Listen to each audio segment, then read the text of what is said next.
Okay, part 2. Sorry for that, guys. The battery died and I hadn't noticed that it was going on empty. So here's another shrine that we saw in Macedonia again. And it's slightly less detailed, as I can see now, but it has there's actually a stream running underneath the shrine. So it would be it would be in that category, but it would be much more of a watery goddess type.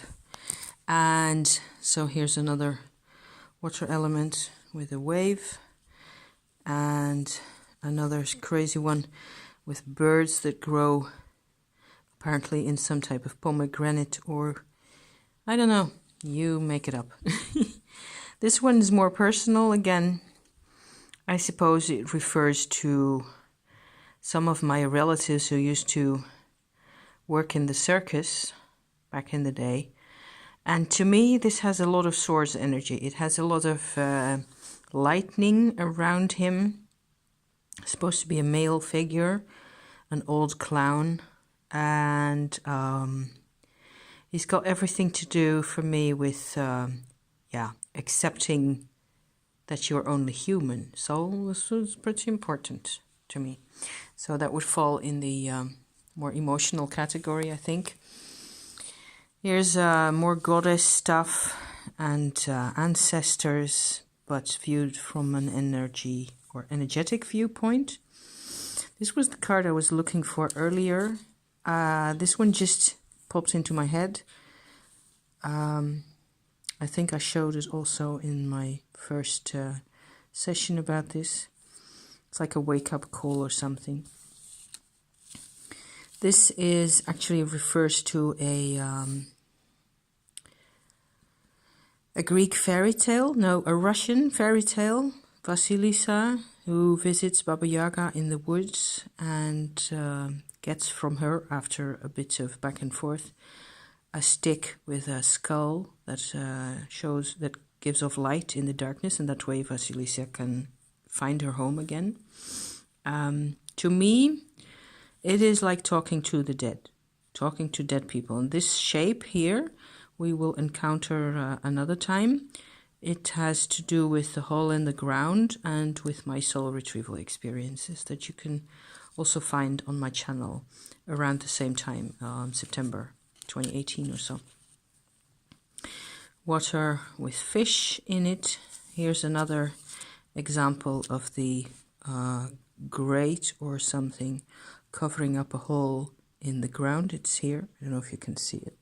Really, yes. This would be more or less, sitting happily with a happy horse, What are your foundations in your life? I don't know, that type of thing. Wheel of Fortune, definitely. So this would be another reaching for the soul type card, except this is very definitely supposed to represent a vanished twin syndrome. So this is my husband, the way he used to be, with this intense longing for this other soul represented here in this yellow shape. And it's thanks to this and thanks to the conversations that we had about that subject that I have been able to understand a lot more about the soul as, I don't know, kind of separate. It's not really separate, but as a different entity from the body we live in, and a much larger and much stronger entity. And I needed to connect with that in order to be able to help him see that he was never really separate from the other guy and his brother, his twin brother. So that's what that one is. This is a deeply therapeutic card here. I don't think there's any decks that you can use for vanished twin business. Not so much. This one, I have no idea. Oh yes, I remember. It is a like holding yourself type card, which is pretty obvious. So here's a pretty crystal Crystals are essential in my life. I use them all the time. And we have a couple more, and then we move on to the next part, the second part or the second half of the deck. This would be my moon card, and it has a couple of symbols here for the black moon, this one, and the lunar nodes and all the rest of it, the phases, and so on and so forth. So generally, you know, happy moon card. Another goddess, an earth goddess type card, which I really don't know exactly what it's supposed to represent, other than also connecting with your ancestors, of course, and old symbols on rocks. This is a rock that I've actually seen pictures of. Haven't seen the real thing, but these type of symbols were used in, what is it, the Bronze Age, 700 BC, something in that order, in the north of Italy, in the mountains. There's more where that came from. So, and here's another personal, what I like to call an earth healing process. I've done my best, oh my God, to represent what it feels like when I do a white light meditation, because I have this grounding line, this earth line going down to the heart of the earth. And sometimes I feel like there's all this darkness in there. And I ask for the white light to come in and take out whatever is needed, whatever needs to go out. And sometimes I can see bits of people and bits of past lives and that type of stuff. So there's another here, this card here, that's actually more or less the same thing, except these were all females, and they were all ancestor females, my mothers, you know, my foremothers. So I suppose I did a kind of a cleansing then that had to do with the energies of their limitations and their, you know, passions and their whatever it was that they, however they had to live, because they were, of course, very much more constrained. They were a lot less free than I am nowadays. They couldn't have done any of this. But I am still indebted to them in a way, not in a bad way, I think, because they got me here. So all this, let me catch my breath. All this really is the deck as it was, I suppose, in August 2018. I had completed this. I'd spent a lot of time meticulously, coloring in all those little bits and pieces. And I was very unhappy that it was all over. So I had to go on, and I made a second set of cards. Oh yes, I haven't shown you the backs of these. This is what they look like. That's why I call it my rose oracle. I cut an impression of a rose out of a potato and stuck it on paint and glued it onto the card, you know, just like so, with the potato. So that's how silly that is. And I got these because I wanted to do something slightly different, and also slightly, if possible, even more scary also at times, and a bit darker and a bit so this is the darker half of the deck, and of course you'd be free to use whichever part you like, or all of them, or combine cards in whatever way. So here's another one.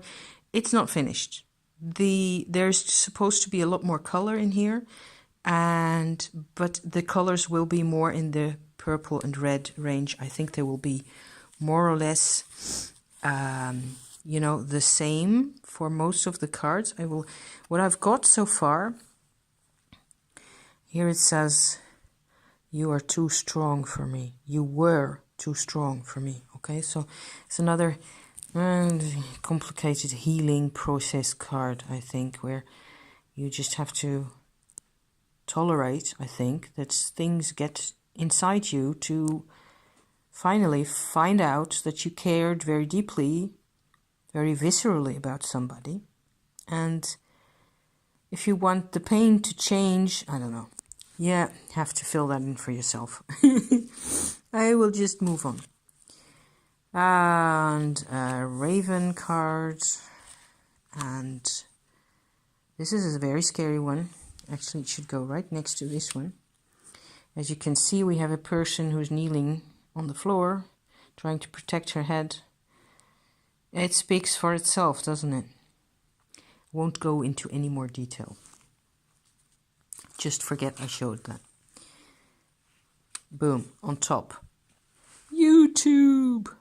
With a cat and a microphone. I don't have a microphone like that, but I suppose it's a happy card. This is the card where we overcame all our inhibitions and just started to communicate again. That's good, right? There's another completion type card. Completion process, very important to me. Without that, I would have never gotten anywhere. So, yeah, just standing in the middle of the process and making sure that you can see all the details. So, here's another old image, not so much a dream, it's just a sketch really, of supposed to be a green figure, translucent. I made an oil painting out of this image. There's blue sky, sunshine, green grass, and this green figure, and I think it represents the Shakti energy. Pretty old piece, huh? Here there's another one that has to do with completion. And there's another one that has to do with the soul retrieval in a different approach. It focuses, if I just am patient enough. Here's another tree with another acorn. Not so much a path or a wild tree, or just rather than just an impression of a forest, I think. A female person watching jumping fish. Don't ask me why. An impression of a Tibetan death goddess. Scary character. Lamo. I love the mantras. I have no clue why I like them. I have no clue why I like her. I shouldn't like her. I should run away in the other direction as quickly as possible. Lamo. Yes, this one's more or less what I want it to be, except that this bits still have to be colored in. My mortar, used in the kitchen all the time. Cloves, star anise, cinnamon, ginger. Good things. And we have a fire card. And we have another weird creature and a moon card. I think this has a lot to do with the the black moon. Hidden resentment. That's what that character is all about. And a card for rain. Maybe that one will more or less stay the way it is. Just has to have a bit more grey tints in there. Maybe blues. A card for my personal experience of my life. The way it has been moving from one address to another. Again and again. Will you focus? Come on. It's not focusing. I'm too close in. Maybe I'm... The machine is having a hard time with me. It still has to be colored in. And another weird mushroom. Oh yes, the mushroom that I've posted on my channel about earlier. Tree's gone now. The mushrooms are all gone. There used to be a tree a couple of blocks away from my home which had mushrooms in autumn growing all around it. And of course the tree was dying, so they cut it down. Very smart move, I think. They've got down way more trees than I think was necessary in there. But yeah, always sorry for that in this time of the year. A mushroom that I don't know what the name is in English, and it had another little upside down version of itself growing on top. I swear to God, it was like this.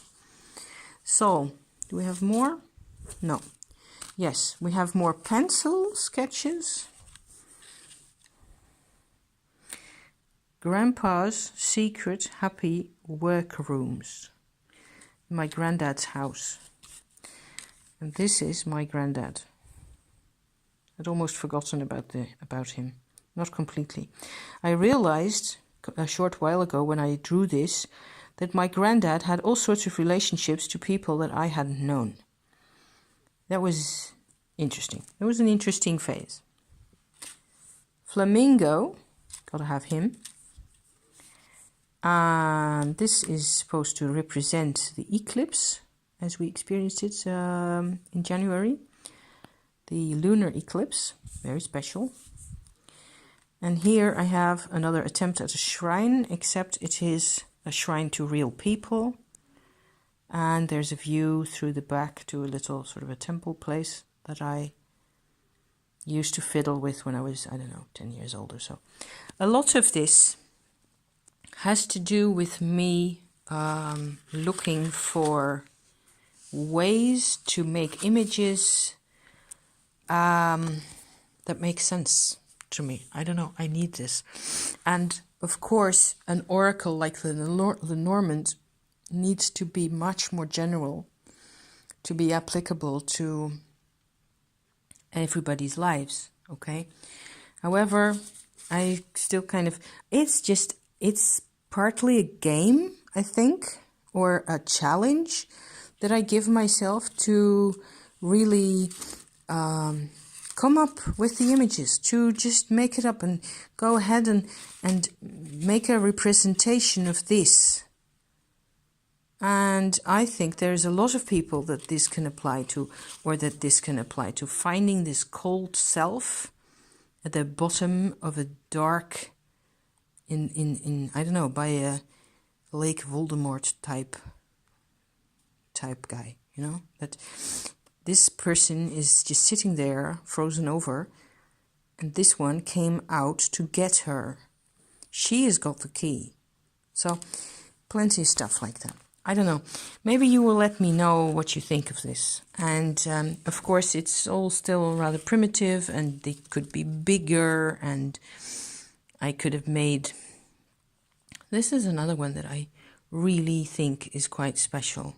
There's all these people down here, and they're all related, and they all care for each other, and they're all kind of looking at this guy, and he's, he's lost without his brother, without his non-incarnated twin. So,